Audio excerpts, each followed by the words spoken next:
जर राणे निवडून झाले तर ते केंद्रात मंत्री होऊ शकतात, पण विनायक राऊत जर निवडून झाले तर साधे राज्यमंत्री सुद्धा होऊ शकतात. अरे मी साधा खासदार असताना सुद्धा या कोकणामध्ये मी जे केलं आहे ते दीपक केसरकर आयुष्यात करू शकलेले नाहीत.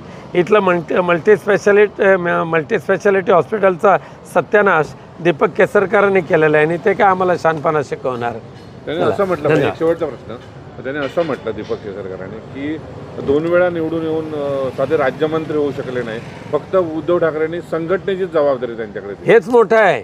तुम्ही ज्या शरद पवार साहेबांनी तुम्हाला आमदार केलं, ज्या उद्धवजींनी तुम्हाला मंत्री केलं, त्या खाल्ल्या ताटामध्ये घाण करणारी ही दीपक केसरकरांची औलाद आज आम्हाला संघटनेबरोबर राहिलेलं आहे. संघटना वाढीचं आम्ही काम करतोय, हे आमचं मोठेपण समजा.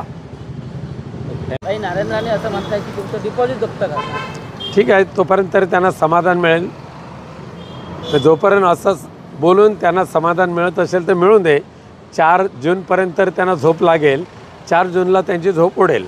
नारायण राणेंची आता एक सभा पार पडली, त्यामुळे त्यांनी असं म्हटलं आहे की अडीच वर्ष मुख्यमंत्री असताना फक्त 2दा मंत्रालयात गेले, कुलपातला मुख्यमंत्री, अशा पद्धतीची टीका राणेंनी. अरे नारायण राणेंना 39 वर्षाच्या आयुष्यामध्ये सिंधुदुर्गासाठी जे जमलं नाही ते 2 वर्षाच्या मुख्यमंत्र्यांनी शासकीय वैद्यकीय महाविद्यालय आणून दाखवलं. हे त्यांचं कर्तृत्व नारायण राणेंना नाही दिसणार. तीन खासदार असलेला 3 खासदार ज्या पक्षाचे आहेत ते पंतप्रधानांची स्वप्न पाहतात असंही ते म्हणतात. नारायण राणेंच्या आता अशा बेताल वक्तव्याला मी उत्तर देत नाही, कारण त्यांना स्वतःचा मुलगासुद्धा आमदार आहे हे पण ते विसरले आहेत कदाचित. आमच्याकडे किती खासदार आहेत, किती आमदार आहेत हे नारायण राणेंना आठवतच नाही आहे. त्यामुळे जे तोंडात येतात ते बोलतात. त्याच्यावर काय प्रतिक्रिया द्यायची मला क्यू वाटते त्यांची.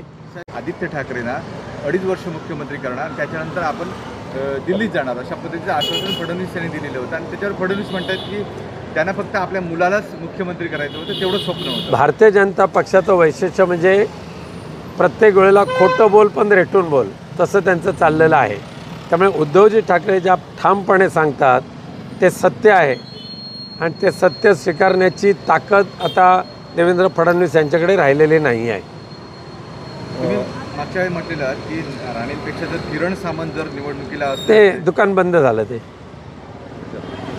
आता अशी चर्चा आहे की राज ठाकरे आणि नारायण राणे एका व्यासपीठावर येणार आहेत आणि कणकवलीत सभेचं आयोजन होतं आहे आणि राज यांची तोप इथे धडाडणार आहे. काय सांगा? ही फुस झालेली तो ही आहे लवंगी फटाके, त्याचा कोकणामध्ये काय फरक पडणार नाही, अजिबात फरक पडणार नाही. लवंगी फटाके आहे ती. भाई दीपक केसरकरांनी आता सावंतवाडीत म्हटलं प्रहार करतात की राऊत यांचं दुकान कायमचं मी बंद करणार. हसू येते मला त्यांच्या वक्तव्याचं, कारण सत्तेसाठी ज्याने ह्यांना लाथाडलं त्या नारायण राणेंच्या आत पाय तळवे चाटण्याची त्यांच्यावर वेळ येते, त्यापेक्षा दुसरा विनोद कोणता आहे? दोडामार्गमध्ये दीपक केसरकरांनी असं वक्तव्य केलं. 2005मध्ये नारायण राणेंना शिवसेनेतून बाहेर काढलं गेलं. हा त्यांच्यावर मोठा अन्याय होता आणि कोकणी जनतेवर झालेला अन्याय होता असं वक्तव्य केलेलं आहे. हे आता दीपकभाई केसरकरांनी कोकणवासियांना शहाणपण शिकवू नये. स्वतःच्या शिक्षण खात्यामध्ये काय दिवे लावलेत ते बघा. शून्य शिक्षकी शाळा केलात, डोंगरी शाळांचे निकष तुम्ही बदली करून डोंगरी शाळा बंद करायचा प्रयत्न केलात. शिक्षणाचा बट्ट्याबोळ करणाराच शिक्षण मंत्री म्हणून दीपक केसरकरांचा या महाराष्ट्राच्या इतिहासामध्ये नाव नोंदलं जाणार आहे. एबीपी माझा, उघडा डोळे बघा नीट.